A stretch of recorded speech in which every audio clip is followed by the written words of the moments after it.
Lock phasers on the Romulans and hold your fire. Sir, the shields are back up. Impeccable timing. Sir, the shields are back down. Phaser banks are down. Shields are back up. In another time and place, this could be funny. Status of torpedo banks. They're down too. If it should become necessary to fight, could you arrange to find me some rocks to throw at them? Increase to full power! Gives me the creeps. I feel like something's watching us. Savick, you go right on quoting regulations. Hello, computer. I knew I would.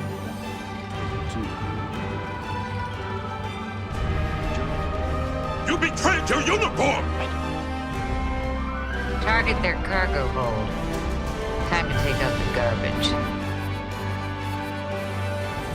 Smooth as an android's bottom, eh, Data? I beg your pardon, sir. Aspires to be better than I am.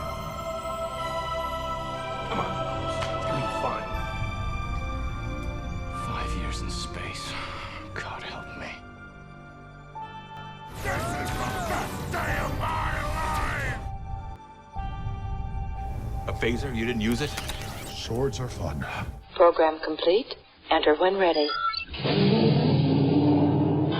Welcome back to another Retrek review, where each week we talk about Star Trek, and this week we're talking about episode 11 of season 2 of Star Trek The Next Generation, and that episode is entitled Contagion.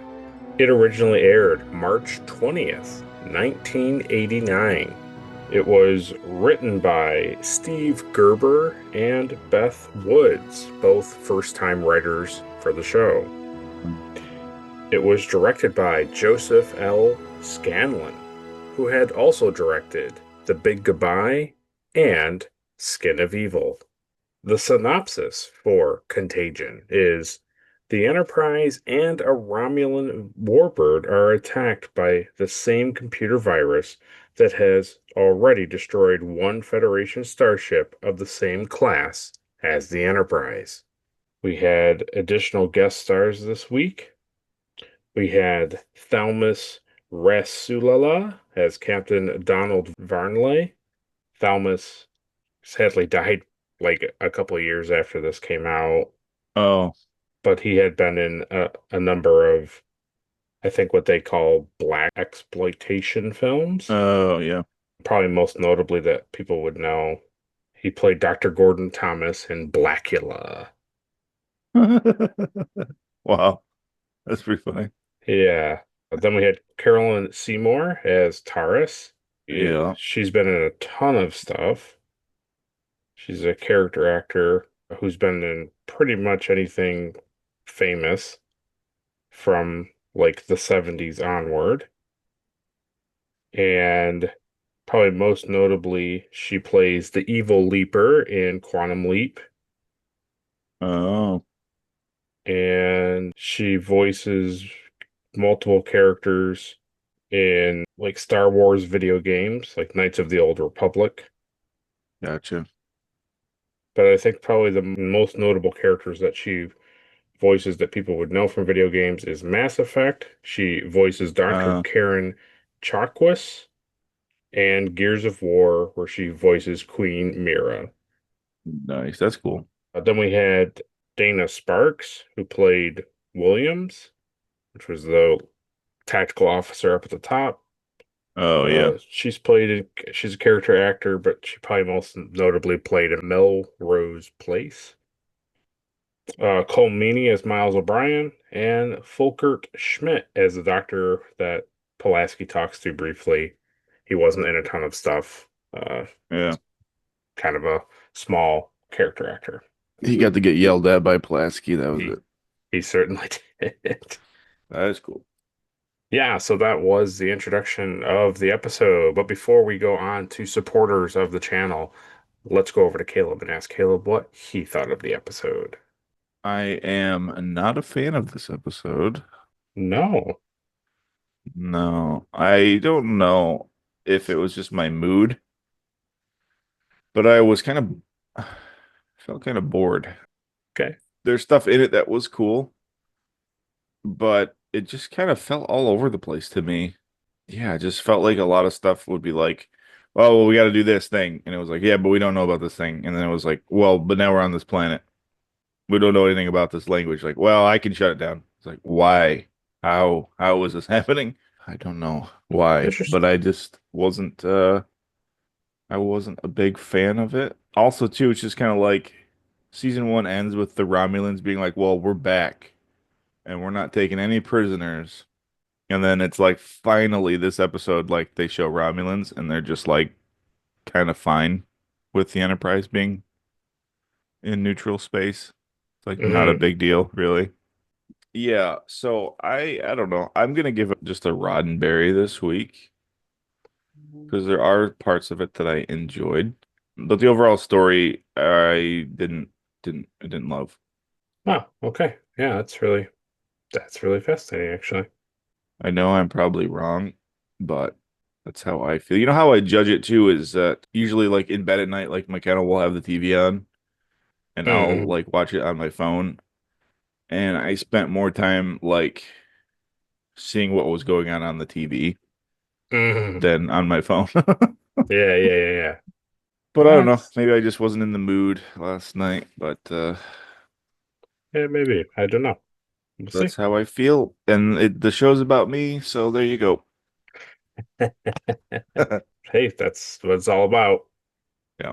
Captain Alimar will tell me how I'm wrong, and then we'll move on to next week's episode. So it'll be great. Yeah. So before we get into the bigger review of the episode, let's first, right off the bat, then one a little bit over here. Oh, let's thank Ed, Mark Starr, and Captain Olimar for their Patreon support. We appreciate them helping us make videos for the channel. But we really also appreciate Ed Mark Starr for making sure our ship doesn't fall apart when it gets a rogue operating system in it. And we also appreciate Captain Olimar for going right down to the planet and trying to figure out what the heck is going on. Eventually. Eventually. And then, because they are Patreon supporters, they get their comments read on the channel. That's one benefit. So first, we'll start with Ed Mark Starr. He said on our Dolphin review, he said, when you peel back the Star Trek skin, the insides of this episode run like a variation of The Princess and the Pauper.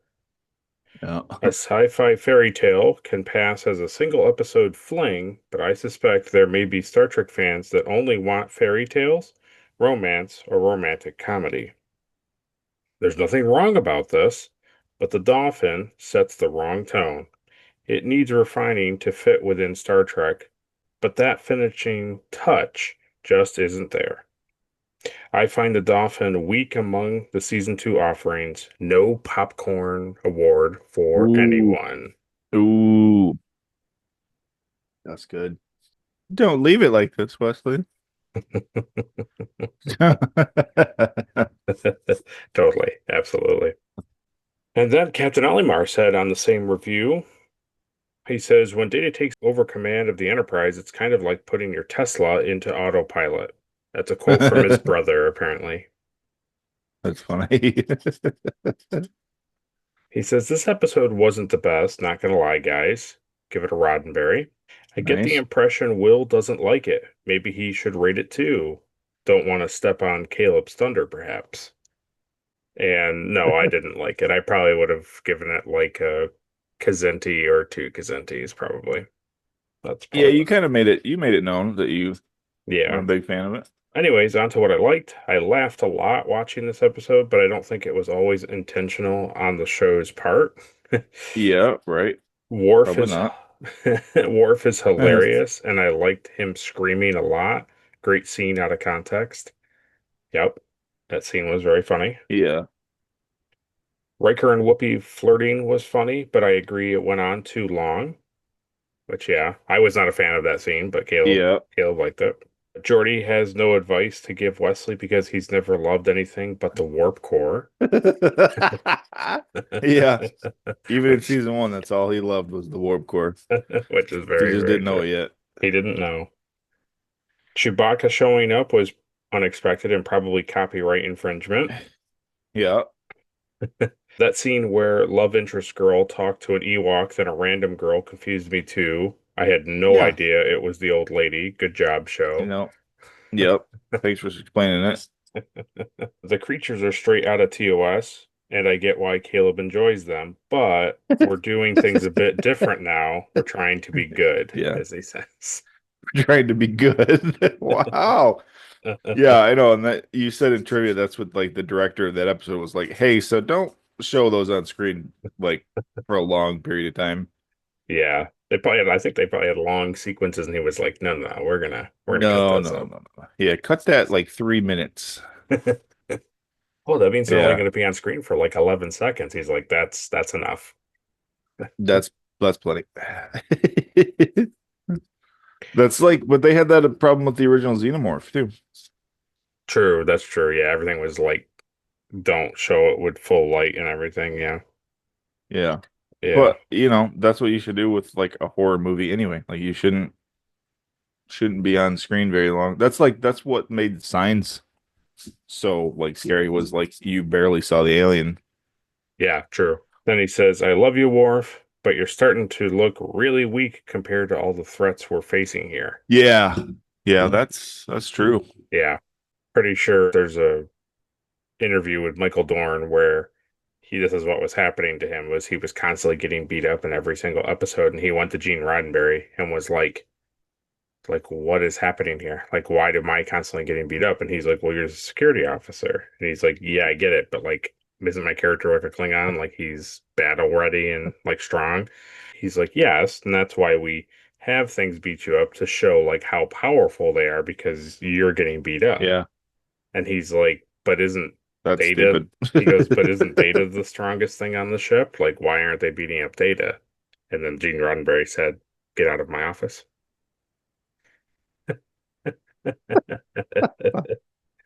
So classic mean Gene. Yeah. I just love when these guys like create their own media and then they don't understand their own media. No. You wrote the rules to the universe, dude. But I'm like a Klingon though, and like every week you make me talk about like how much I love the Klingon stuff. Get out of my office. Get out of here. He then finishes up. I did buy that Wesley liked her, but love? Will is so Loved you. Will is so right that we should not have seen love interest's disco light form. Yes. Definitely should not have seen what she looked like. Yeah. When you make the line, you can't imagine what I looked like. Yeah. And then you show it. He then provides a popcorn award suggestion, which we will tackle in Hailing Frequencies Open, our other series. But then he says, P.S. Wesley's xenophobia is awful. Yep. It sure is. It really, really is. Even boy geniuses can be angsty teenagers.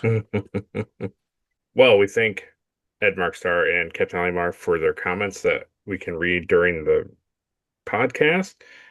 So if you'd like your comment read, you can always go over to Patreon and pick a tier that best suits for you. But if it's not for you and too much for your wallet, you can just wait a day and we'll try to read your comment on our other series, Hailing Frequencies Open. So without any further ado, let's get into the review.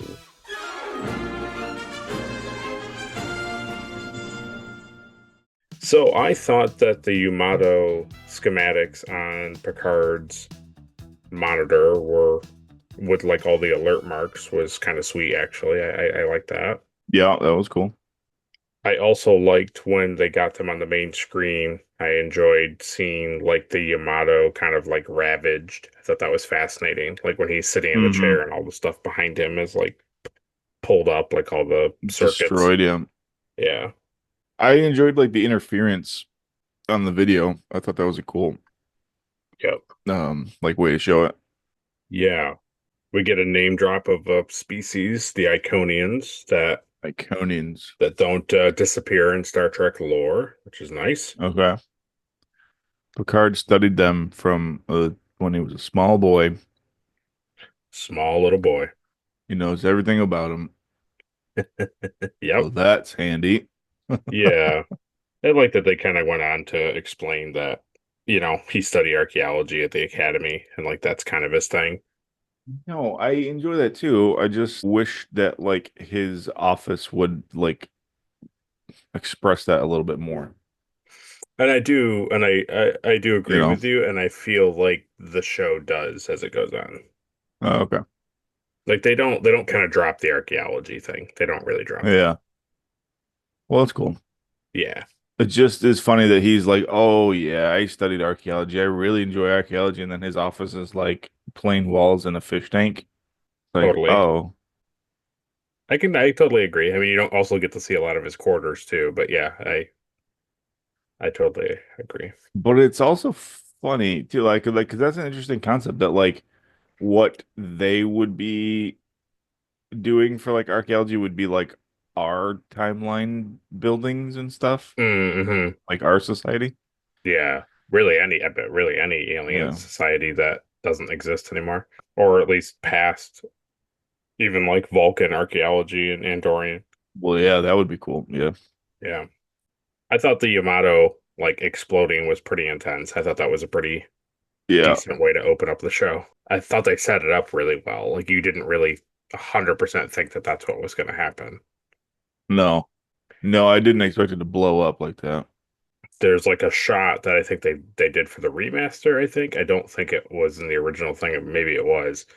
But because of like where engineering is on the ship, there's right before I think it cuts back to Picard or somebody like reacting to it exploding. You literally Yeah. watch as like the nacelles like crack. Like it Oh well. explodes and like then the cells like push away. It's like a fraction of a second. It's like you just barely see it, and then when it cuts back, like the saucer's like burning up. That's cool. I like the chunk of the ship that like comes towards the screen. Yeah. Yes. Like you're watching Jaws 3D. Yeah. Yeah. Yeah. Pretty cool. And then Romulans on sensors. Oh no. There's always Didn't a expect to see Romulan. Romulans in the neutral zone. There's always Romulans in the neutral zone. Yeah, that's just what they do. They just patrol the neutral zone. Yeah. I thought it was really funny that and I get like, I think it was just writing that Picard was not thinking clearly. I think it was just showing that like he was upset and like kind of grieving.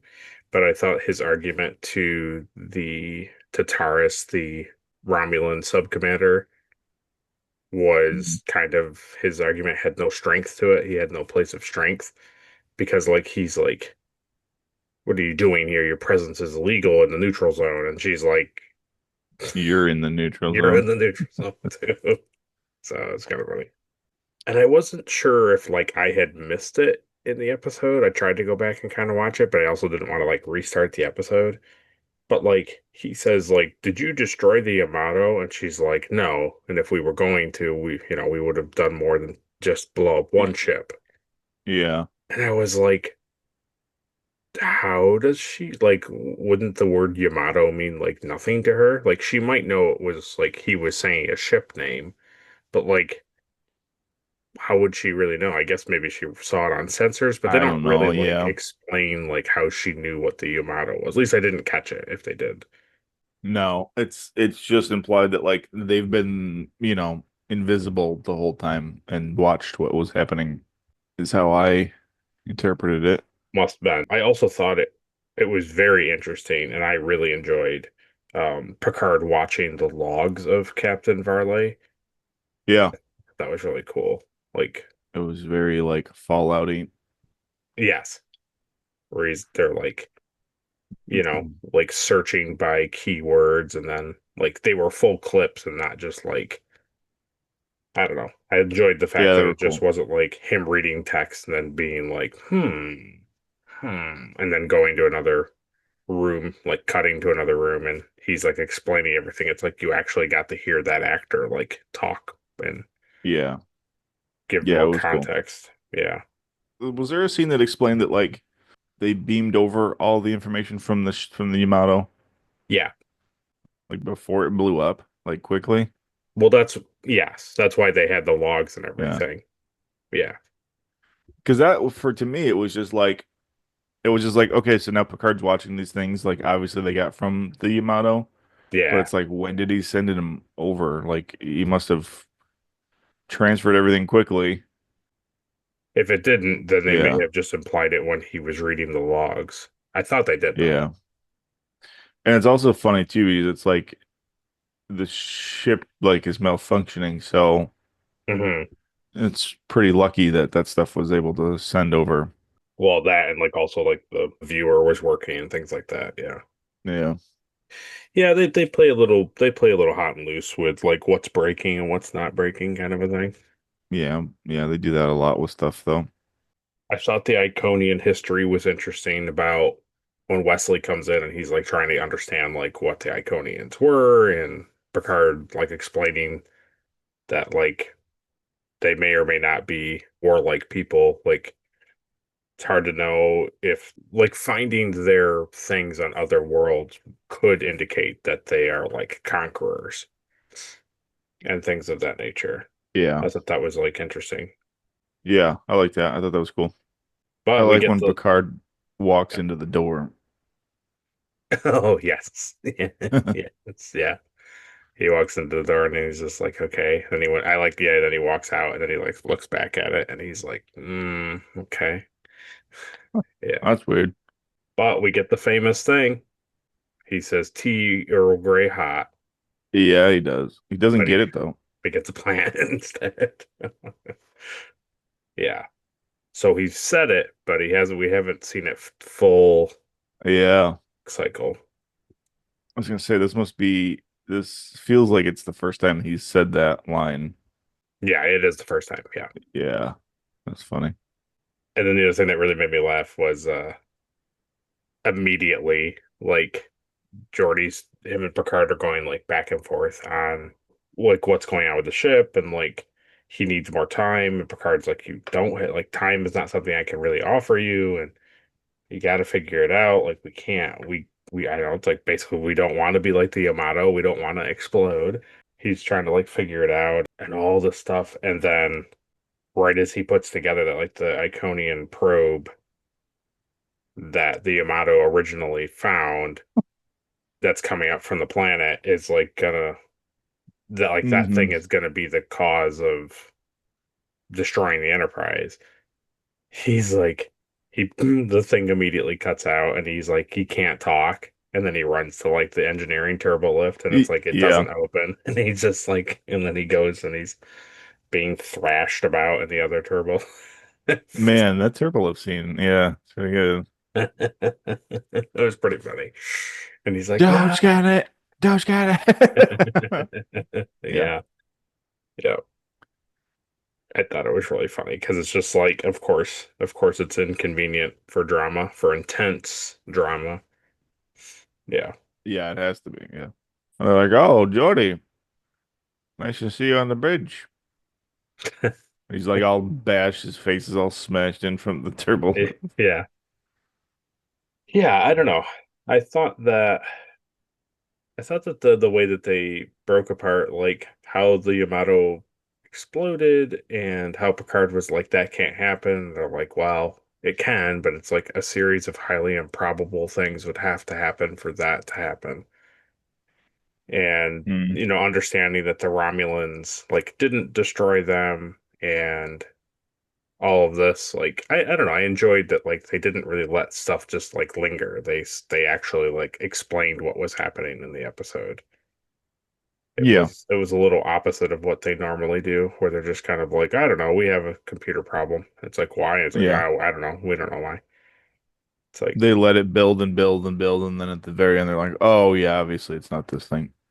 right exactly No, I agree with that. I enjoyed that they very early on caught on to the fact that like the probe was what was sending the signal to destroy the ship. Yeah, I felt a little on the nose when they showed the screen and like the probe is on it and like the electrical, like the lightning is like Yeah. hitting the ship. You're like, that thing is probably the reason why Yeah, the but that's not amount good. of. Yeah. Well, this is the halfway point, so go down to the comment section and write Iconian probe.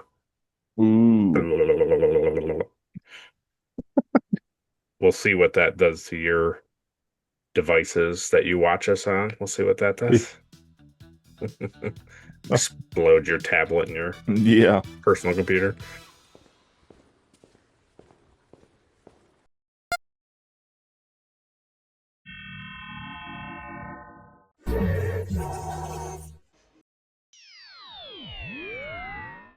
Yeah, so we come back, and I thought it was a great breakdown of why things are the way that they are. That basically, that the Iconian probe that they just got rescued from inserts like an operating system into the Enterprise, and then that operating system of the Iconians is like overwriting the Enterprise computer, so therefore it's like stuff just fails because you can't have two operating systems work together, and also the other one is like so massively more sophisticated that the main computer can't like catch up with repairs and stuff of that nature. So Yeah. I thought that the conference lounge scene with Geordi was pretty good. Yeah, I did like that scene. I did think it was a little foolish that in the med bay that the medic had like didn't understand what a basic splint was. Yeah, that was stupid. That was kind of funny. I was like, you would know what a splint is. I get that, No, like, it's so far in the future, Will. They don't splint anything. yeah. I was just like, I get it. I get what you're saying, but you should have And thought then of for even something for else. It's like maybe use like he has like a aneurysm, and it's like, oh, put him in an X-ray or do this thing, and he's like, oh, that's gross. That stuff that hurts the body, and she's like, yeah, it's okay. Like that kind of stuff would have made more sense than a splint. yeah. Like that's combat medic 101. Yeah. To make sure that you keep a broken bone straight. Yeah, that's pretty Right. basic stuff. Yeah. It's like I get it. Yeah, and then for him to like go on to like question her, Yes. he's like, "Well, that's unmedical." Yes. Like, what are you talking about? It's like no. No, it's Yeah. actually the very definition of medical, but Yeah, it really made me laugh. it's really stupid. But you have to remember, it's like it's just like class typical scene. So we know that we're in the future. The knitter isn't working. I don't know what that is because it's the future. But Yeah, who knows? I know what a splint is and how crazy that the Yeah. future is so different. Because they don't use them anymore. I thought the stretch here had like a lot of really, really, really good quotes that I really enjoyed. So Jordy's down in main engineering and he's working on trying to figure out what's going on. And he gets like electrocuted and Data hustles over and grabs him, and then he's like, yeah. He hustles over, grabs him, and he whips him across the he tosses room. him. Yeah. And he does more damage than the electric. Oh, most certainly. And Data goes over to him, and Jordy's like, what happened? And Data says, this is yet another example of how our actions have random results. And then Jordy says, thanks, Data. I noticed. Yeah. Yeah, I like that scene. I thought that was pretty good. It was pretty funny. The thing that really I thought was super crazy to me that I was like, I feel like they should have wrote it differently was the fact that they used the transporters to go down to the planet instead of like a shuttle. I was thinking, like, wouldn't like a shuttle's computer be disconnected from the mainframe of the computer? Like, maybe not, but I kind of thought it would be. So I was like, wouldn't you be way more safer taking a shuttle down? But I get it. Like they had to write it in such a way where you have to put Worf, Picard, and Data in a situation where they have to go through the gateway. And it's like I get what the reasoning of why it was the way it was, but logically you would think you would have just taken the shuttle down because that's likely I more would have safer. taken the shuttle, yeah. Right. This would be the first time I would be like in agreement with Pulaski on this one. Like, I'm not taking the transporter. Right, exactly. And then we get a super famous line that I think almost everything quotes from, besides Tea Earl Grey Hot, is what Riker Yeah. says on the bridge. He says, "Fate, it protects fools, little children, and ships named Enterprise." Yes. Yeah. Yeah, It's a little on the nose. it is. Apparently, from what I was reading, is it was a tribute to somebody had said it in Germany. The quote is a variation of a statement by Otto von Bismarck, who said, "God loves children, drunkards, in the United States of America." Funny. So I guess it's like they're just like using it. I don't know. Just thought it's a very famous quote that Riker says in the show. So That's funny. man, I know you said you didn't really like the episode too much, but did you at least sort of enjoy the like stuff coming on and stuff turning off sequence? Did you think that was kind of funny? I thought that was kind of funny. Yeah. Yeah. That was all right. It's easy to find Wesley annoying. Oh, sure, yeah. So I kind of, you know, I kind of, I kind of felt like Deanna in that scene where Hmm. she's like, wow, this would actually be, this might be funny if we weren't like on the verge of blowing up. Yeah, yeah, yeah, yeah. He's like, Totally. shields up, shield down. Oh, shields are up again. Shields are down. Like, okay, we don't need a constant run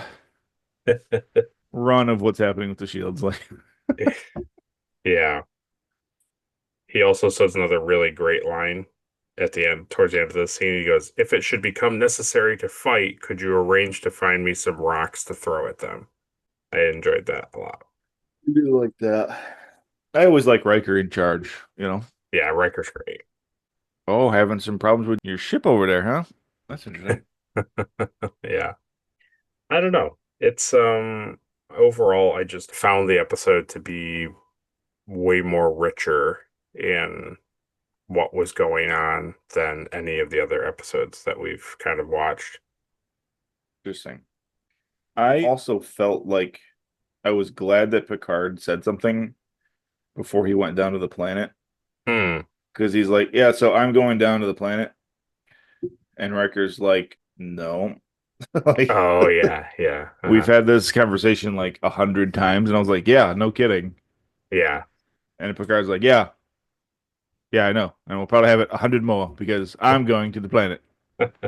Yeah. Like, oh, okay. Like, yeah, I was like, oh, I'm glad he said something because Yeah, because he put up such a big stink about he does going down it to see every episode Reba. about doing stuff. Yeah. But he also was like freaking out about him just going down to get Reva. So it kind of like if Riker didn't get angry again, it's like, okay, well, that even makes Yeah. that scene even stupider. So yeah. Yeah, when he's actually going down to something that is dangerous. Right, like you have no idea what you're going into. Yeah. So we have that commercial break, like you were talking about, where the Romulans are also like, well, I don't know what's going on. Like they almost shoot at him, then they don't shoot at him, then they kind of cloak, then they don't cloak. Like all that stuff's happening. I think Riker has a moment too there where he's like, "What? I don't understand what's going on." And it's like they're obviously experiencing the same stuff you are. I He's think very confused why it like tries to cloak and then doesn't. He's very like, "What the heck is going on?" yeah, I think he's like really confused why they don't shoot. And then, like they go to shoot and then don't shoot. And then when it cloaks, he's like, what is even happening? So yeah, Yeah. it's a little, it definitely could have been wrote a little tighter. I agree. I liked Data being a walking translator down on the planet surface. That was really cool. Where like Picard is going through all of the other species in the areas that perhaps had Iconian language as its parent Oh yeah. language. It was like Dinosian and like D1 and like Ickabar. Like those were the three species that have similarities to Iconian iconography or something like that. Yeah. It's also nice to see Data not be like perfect all the time at stuff. Oh, yes. Yes. because he's like, this means this, and he like pushes the button. He's like, that does not mean that. Yes. Yes. That was very good. I enjoyed that too. Yeah. I did think the Troy and Riker scene was decent where she's like kind of getting uncomfortable in the chair and he's like, you're getting kind of jumpy. And she's like, Yeah. well, everybody on the ship is like freaking out and they need something to like distract them with. And he was like, all right, well, we should have them be distracted with getting ready for evacuation because I don't know if we're going to get out of this. Yeah, that'll calm him. That'll calm everybody down. Yeah, she can't sense what the Romulans are up to, but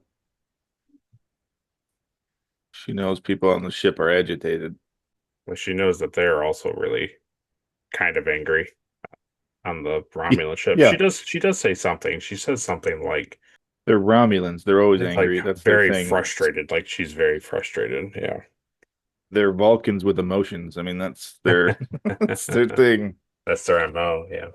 Yeah. They're not happy we're in the neutral zone. Oh, okay. Thanks for the heads up. Totally. I thought down on the planet that them looking at the gateway was very reminiscent of All Our Yesterdays, the Yeah. TOS episode where Kirk and Spock and McCoy go through those like mirror discs things. Yeah. It's also like the City on the Edge of Tomorrow, right? With the Mhm. the gate. Although it wasn't time travel. No, but yeah. Star Trek is famous for rooms with different places, Yes. like Basically, Mario Castle, where you jump through the paintings. totally was. Yeah. It was cool though. That set is cool. Yes. I thought they did The a big very good job, and the glowing ball and I liked all the like I don't know, I just enjoyed the alien language of it all, and like you said, the glowing ball and the fact that this thing was like cycling, and yeah, I don't know, just was neat. yeah, it was cool. I thought Picard like breaking down to Worf more so than Data, like what the Iconians could have actually been was very well done because Yeah. Worf presents the idea that like, well, clearly this is how they conquered things, and Picard's like, maybe not. And then Data's like, yeah, there's nothing in this room that indicates that this is like a military command center. A Yeah. transporter room, but not really anything else. And I don't know, just like I enjoyed how they were explaining that like the Iconians potentially were just people, and that's why they were demons of air and darkness. Like they could just appear anywhere. They were using portals. Yeah, that scene is really funny with Wesley too. Where he's like, Mm-hmm. what does that mean? And it's like, well, that's not possible. It's like, Wesley, you know how you use the transporter to beam into places? Yes, And you just appear in a room? It's Yes. kind of what we're talking about, you know? I thought Picard was going to say that, but he doesn't really. He He's just like, kind of well, is we would like, appear magical to someone from the 3rd century, you know? right, yeah, yeah. Yeah. I don't really know overly. I think it was just a way to get Picard to talk out loud about what the Iconians were, and Yeah. so they had to bring a kid into the room because it would be like probably the other officers would at Yeah. least have heard about the Iconians. And that's the issue with making Wesley a boy genius. Mm-hmm. Because you also make him the scapegoat for explanation for things that a child wouldn't understand. Right, I agree. Yeah. I agree. Yeah, I just can't stop thinking about all those people. How Yeah. do you not care about it? yeah, true. Yeah, it's probably definitely one of the weaker scenes of the episode. Yeah. Well, Wesley, it wasn't us. Therefore, doesn't matter. They should have also had a television show. If only there were cameras on their bridge. Yeah. Yeah, but then we end this fourth act here, I guess, with Data getting zapped in the brain. Gets his brain zapped, yeah. Womp womp. Yeah, again, Brett Spiner is just too good. He's just too good. That scene, like where he's trying to like battle the Mm-hmm. program in his brain, and he's talking in like half partial sentences. Yeah. You're just like, it just annoys me that he's that good of an actor. Yeah. Like Red, he amber, sells it, you know. blue. Yeah. Blue, blue, blue. He's like, well, I hope that's not a stutter. Yeah, that's good. Well, that sounds like the perfect time for trivia. Oh, not again.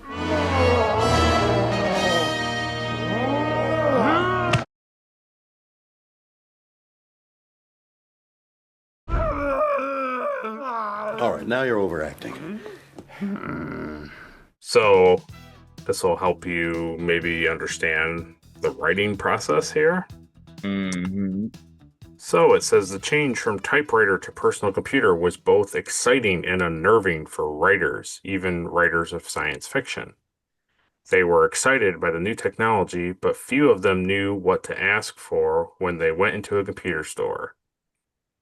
Which is why, when Gene Roddenberry decided to take the big leap and purchase his first desktop computer, he went directly to Beth Woods, the manager of a computer store located near the Paramount lot. Both Dorothy Fontana and David Gerrold had recommended Woods, and that was enough for Roddenberry. Woods not only sold him a computer, she taught him how to use it. Not long after, TNG hired Woods to implement a computer system for the staff writers. Paramount at the time did not have an extensive IT department, and in fact, few offices at the studio used computers. Learning that Beth was, like countless others in Hollywood, a struggling writer, Roddenberry invited her to pitch some ideas for his new series.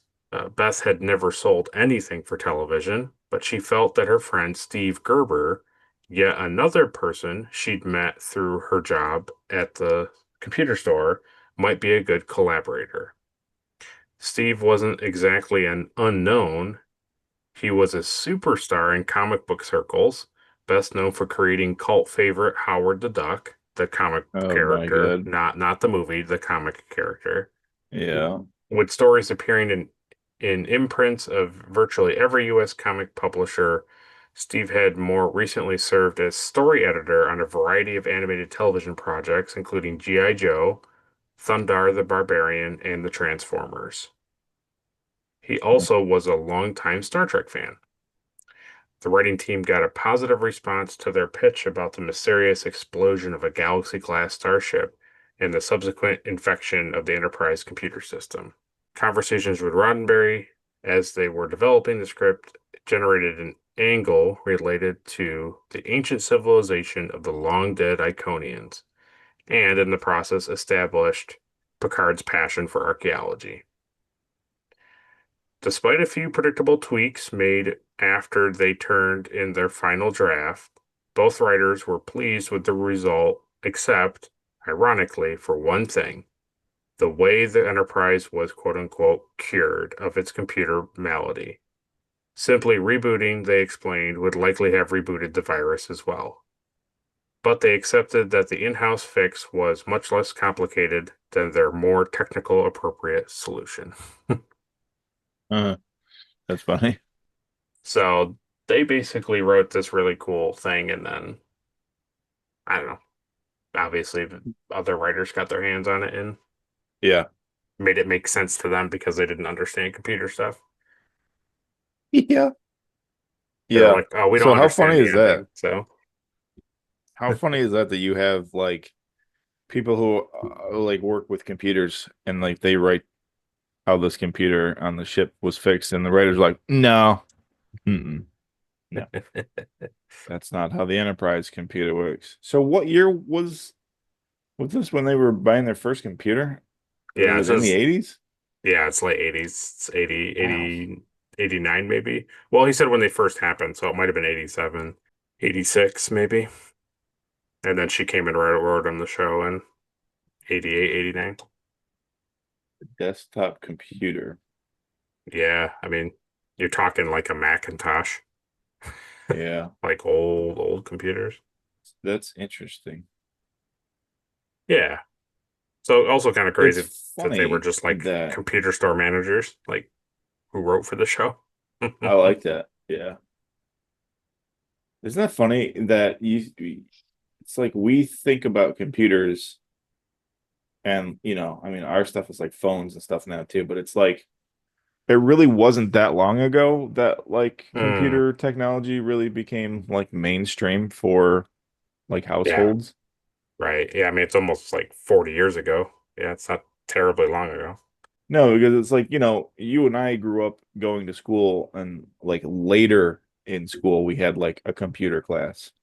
Right, right, And right. I can remember like when, my dad bought a computer. Like I wasn't young, like I wasn't like a little kid. I was Yeah, totally. I agree. Yeah, I remember like being in my parents' living room, like playing on a Macintosh and playing like text adventure games and stuff, like in the living room. Oh yeah. Yeah, and like there was no internet at that point Oh, absolutely either. It not. was just like Absolutely not. No. you would write stuff on a computer screen and then put it on a floppy disk. Right. Like that's what you did. Like there was nothing else to do. It's crazy to think about like that really wasn't that long ago. No, it really wasn't. It really, really wasn't. Yeah, I And agree it with you. really shaped a lot of stuff.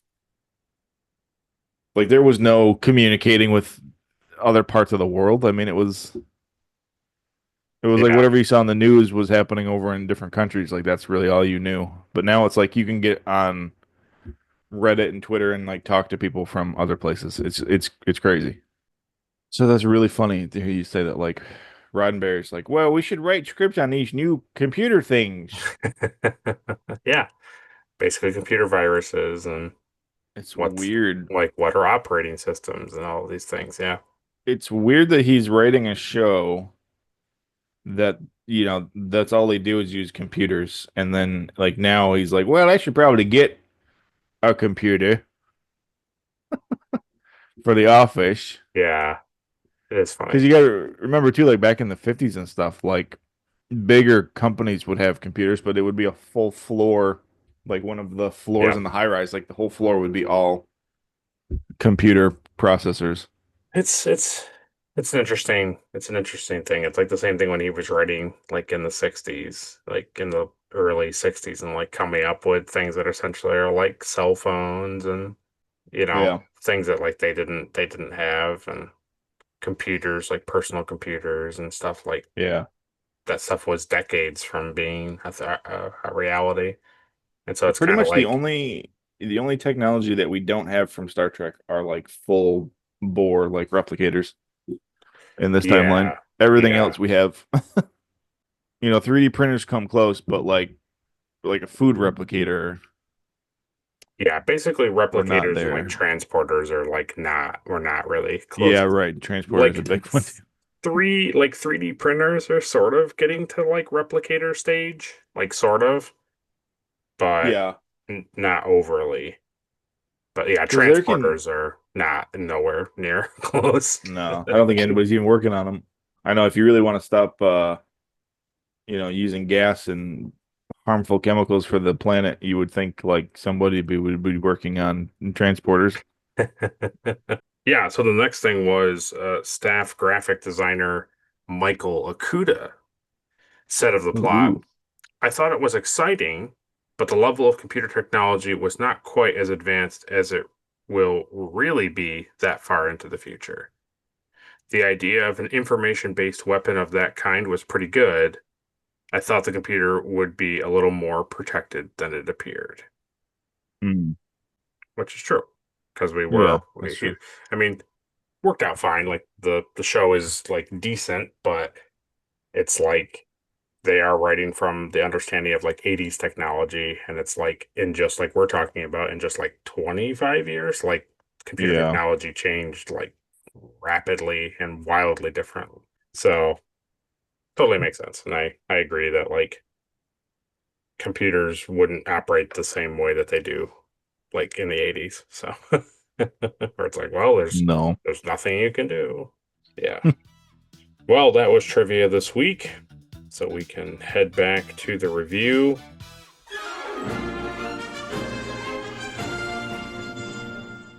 I enjoyed Worf vaporizing the tricorder. That was pretty cool. I enjoyed that. Oh, it's cool. I had a question for you. So Picard plans to go through the gateway. Would you have gone through the gateway? Well, he sends Worf through first to make sure it works. Yeah. I guess more of my question is less of like, would you go through the gateway? Because it's like, yeah, your other option is getting exploded to bits.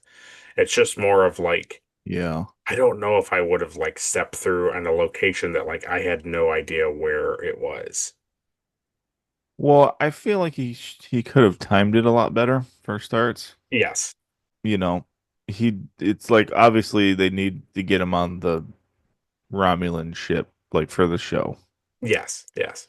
But yeah, I mean if it was either explode or hopefully this cube door works, I'm going with the door, you know. Yeah, I just was thinking like I don't know. I think I'd be too weirded out to be like, I don't know where that is, and let's just step through. And like he said, it could literally be anywhere in the galaxy. And it's Yeah. like, oh, do they find you now? Like, just that would be terrible. Like I Yeah, no know, way to like communicate. yeah, like they don't know where you are, and like you don't even know if you're gonna go on a planet that has like other alien species count like civilizations on it to like contact Yeah. people. Like you don't have any idea. Or if there's like oxygen. Right. Right. Yeah, I don't know. I don't know.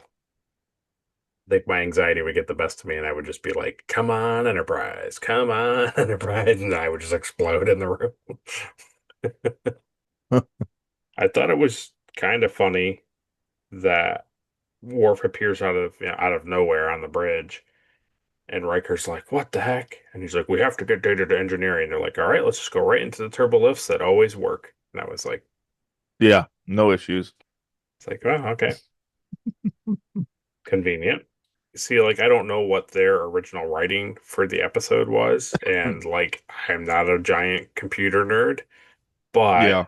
I personally liked, and I thought it was a great way of them handling the solution of the episode. I get that maybe logically in computer land, like, for that, like, rebooting the computer doesn't get rid of a virus. Like, I understand. Hmm. But it also, Data also deletes, like, recent activity too, because he doesn't remember anything. So I actually thought the way they handled like Data getting hurt, him trying to help Picard in like a broken way, Worf bringing him out of the Enterprise, they bringing him down, he quote unquote basically dies, and then like he comes back and it's like he doesn't know how he got onto the Enterprise, and then like the Iconian like operating system is gone. I thought that was like a really good way to like deal with them making the connecting the dots of like how they get rid of it on the Enterprise. Yeah. Like basically turn everything off on the Enterprise and then delete the logs from the Yamato and a couple of like whatever else they did afterwards and then like start the system over again. Just thought it was nice that they didn't just go basically like Jordy just like randomly had an idea of how to fix it after hours of not knowing how to fix it. I thought it was nice that like they inserted why Jordy would get that idea. Like that's kind of what I enjoyed. Well, basically it all stemmed from Data being able to like fight it off. Right, right. So I really like that. But I also thought it was kind of funny that O'Brien's like, "Oh, got him. Got Picard down on the planet. Here we go. We're gonna beam him up. Got him. All set." And then he doesn't beam him up for like a full 15 seconds, 20 Yeah. seconds, and then he's like, I don't know where he is, and then he's over on the Romulan ship, and I was like, you're a little slow on the controls there, buddy, a little Yeah, slow. he's really slow, yeah. Oh, there he is. I did like how O'Brien's like, oh, he's on the Romulan ship, and then Riker's like, how the okay, just like I don't care, like Yeah. just bring him to the It Enterprise. doesn't matter. Just get him. Yeah. And I don't remember, I didn't write down what Picard's exact line was, but I liked when she's like, well, we can't get the self-destruct to stop. So guess it doesn't really matter what happens Yeah. anyways. Like, you're gonna die with us. You're gonna die with us. And then he's like, I guess today is not the day, or whatever he says, and then he beams away. And I thought that's interesting that he could like talk during the transport, but You know what I thought was fascinating about this scene Mhm. is Picard gets back to the Enterprise and Mhm. he's like, get us out of here. Their ship is gonna explode. And Riker was the one that was like, "Oh no, we know how to fix it." But for Picard to just immediately be like, "Well, they're toast." Like, that's a Yeah. bummer. Yeah, and like you're kind of saying, it was interesting too that like Picard is a little giddy after he had a brush with a near-death experience. He's a little like, he says to Riker, like, I can see why you always want to go on away missions. That's where all the Yeah, action, that's where all the action is. Thought that was really funny. Yeah, so overall, I I genuinely thought it wasn't a terrible ending. I thought they didn't super just wrap it up in a bow. I thought they connected the dots a lot better than they normally do. yeah, they did. Yeah, so you gave it a Roddenberry. I probably would have given it probably 2 Akutas, maybe. Yeah, so Gotcha. that's okay. That's where we sit. But that was the review. And before we conclude the episode, let's do the thing that everyone's been waiting for.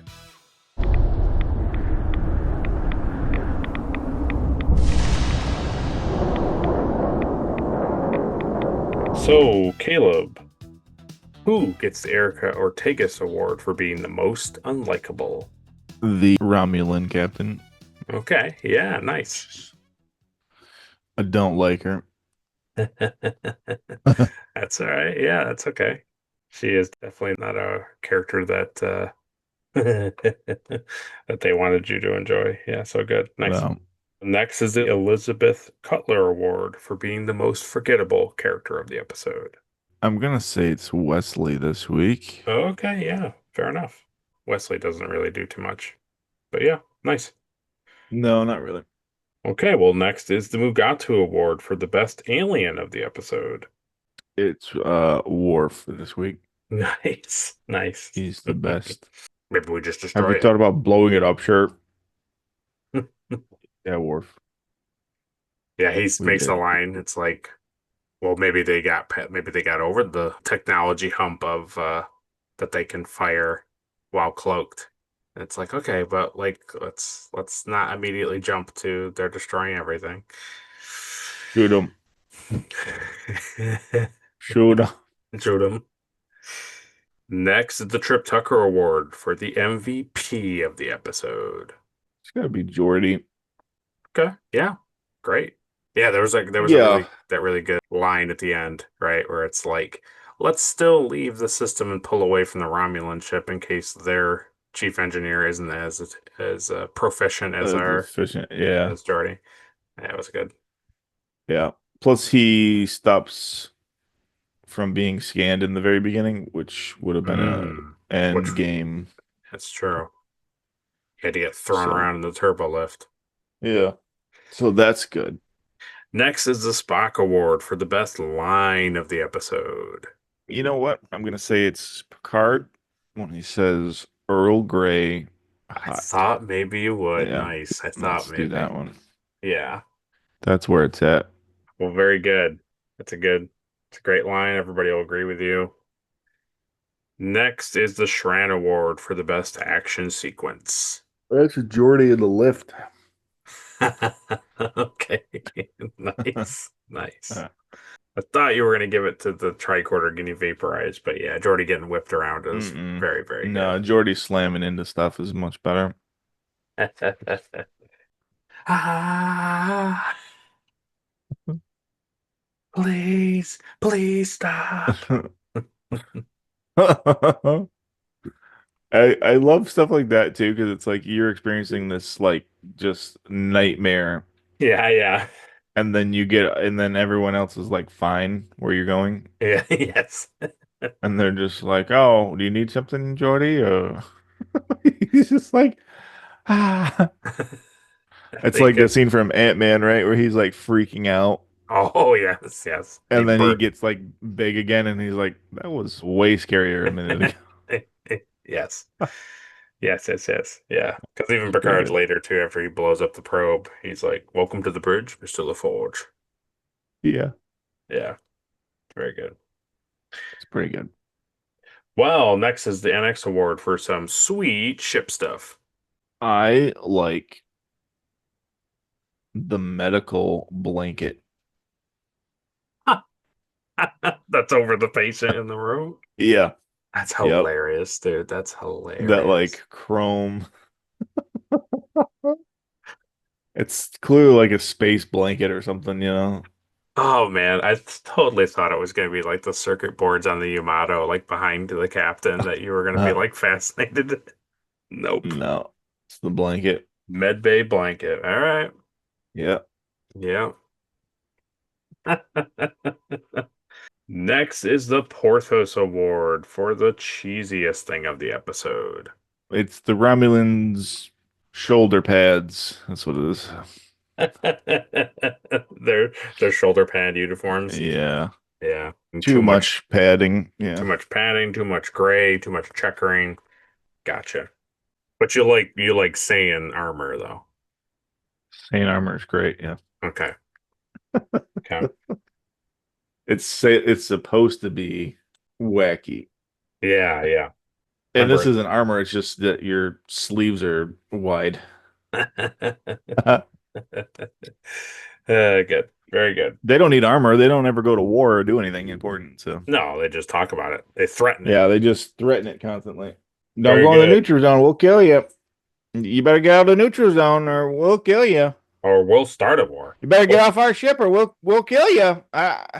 You're doing lots of stuff we don't agree with. All right. But if you do it again, we'll kill you. All right. We'll both go out of the neutral zone at the same time, or we'll kill you.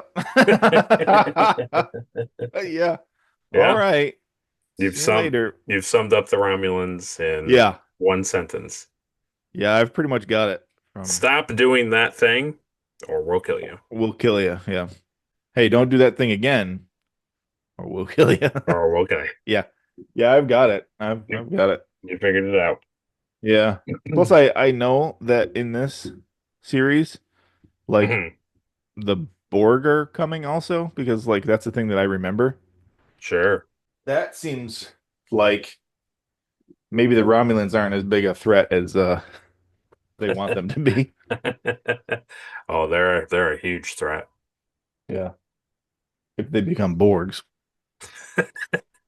And lastly is the Enterprise Award for the best scene of the episode. When the Yamato blows up. I love it. Hundreds and all those casualties. I love More, it. I say. More. Wow, nice. I don't care about them. I don't know. I don't even know who was on the ship, so You like seeing ships blow up anyways. So love it. Yeah. Well, that was the award ceremony for the episode. That is what Caleb thought for those categories. But now it's your turn to have your own personal award ceremony in Healing Frequencies Open, where you can give suggestions to Caleb and tell him who wins the Popcorn Award for being the best actor of the episode. We'll answer that in Healing Frequencies Open. But while you're down there, take a little bit of extra time and let us know what you thought of the episode. Did you like it? Did you love it? Did you want more of it? Or did you find this contagion to be one that you wish was eradicated? Let us know down below. Next time on Star Trek: The Next Generation. Well, next week's episode will be just as good as this week's episode. That episode is entitled The Royale. Battle Royale. So we have that to look forward to. And as always, if you like the review, like the video. If you dislike the review, dislike the video. Share it with all your friends and family and Trek enthusiasts. Subscribe so you don't miss a review. And ring that bell so you can catch the review as soon, as the second it comes out. And then when Yeah. you're done watching this video and you don't want to talk about Star Trek anymore, you can always go over to Caleb's channel. Caleb has a fun prop channel where he makes things from pop culture. He shows you how to make them so you can create one in your house for yourself, like Back to the Future hoverboard. Oh yeah, that was fun. Yeah. He makes like Mandalorian helmets, things like that. Also, over there are podcasts of him and I talking about other things that are not always Star Trek related. The TOS movies are over there, but there's things over there like Jurassic Park and James Bond and the Super Mario movie. So, if you like Lots of any of good those stuff there. things, there's always something over there to Oh, watch. But there might be something new, and Caleb can let us know. our latest podcast of Dragon Ball Z is out. We dig into the first half of the Frieza saga. It was pretty good. Nice. And then I did put out a new video for the first time in a while. I don't know if you saw it, but I made a sign for my door Yeah. in A the basement, and stratagem. it looks like a stratagem from Helldivers. So it's Yeah. pretty cool. There might be a new video out, and there might not. You know, you got to go over there and check. It's up That's to right. you. And if you haven't seen them, they're always new. So keep that. Just remember that. If you haven't seen them, they're new to you. That's right. So you can always go over there, leave a like, leave a comment, leave a suggestion of something for him to make. Subscribe. You decide. Yeah. We appreciate everybody taking the time and making everything look fun and excellent and beautiful down below here. We always and will never not thank Ed Markstar and Captain Alimar for their Patreon support. We appreciate them keeping this show afloat. And so this is the end of the video. We once again thank everybody for sticking it out and watching the whole thing. And so, computer, reboot. Program complete. Enter when ready. Welcome back to another Trek review, where each week we talk about Star Trek. And